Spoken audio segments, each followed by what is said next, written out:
স্বল্প খরচে মানসম্মত স্বাস্থ্যসেবা দেওয়ার দাবি করে দীর্ঘদিন ধরে কার্যক্রম পরিচালনা করে আসছিল রাজধানীর ৮ দিন মেডিকেল কলেজ হাসপাতাল।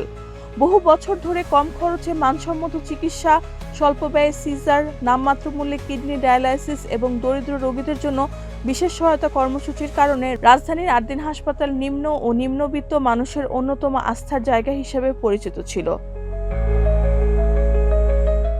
হাসপাতাল কর্তৃপক্ষের দাবি, সাধারণ ক্ষেত্রে সিজারিয়ান অপারেশনের জন্য 10 থেকে 12 হাজার টাকার প্যাকেজ চালু ছিল।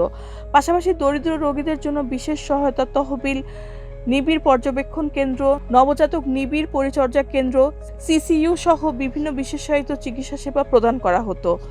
রোগীদের ভোগান্তি কমাতে বিলিং কাউন্টার ও ফার্মেসির বিকেন্দ্রীকরণও করা হয়েছিল বলে জানানো হয়। তবে গত ২৭ মে কয়েক ঘন্টার ব্যবধানে ৬ নবজাতকের মৃত্যুর ঘটনায় স্বাস্থ্য ও পরিবার কল্যাণ মন্ত্রণালয় তদন্ত কমিটি গঠন করে। পরে কারণ দর্শানোর নোটিশের জবাব সন্তোষজনক না হওয়ায় গত ১১ জুন স্বাস্থ্য অধিদপ্তর হাসপাতালটির লাইসেন্স বাতিল করে। এই সিদ্ধান্তের পর সবচেয়ে বেশি সংকটে পড়েছেন স্বল্প আয়ের রোগীরা।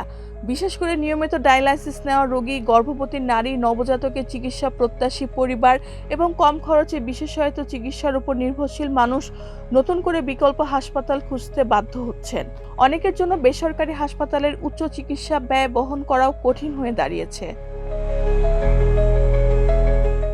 বহু রোগী ও তাদের স্বজনরা আশা প্রকাশ করে বলেন, তদন্ত ও আইনি প্রক্রিয়া শেষে দ্রুত সমস্যার সমাধান হয়ে ৮ দিন হাসপাতালের লাইসেন্স পুনর্বহাল করা হবে।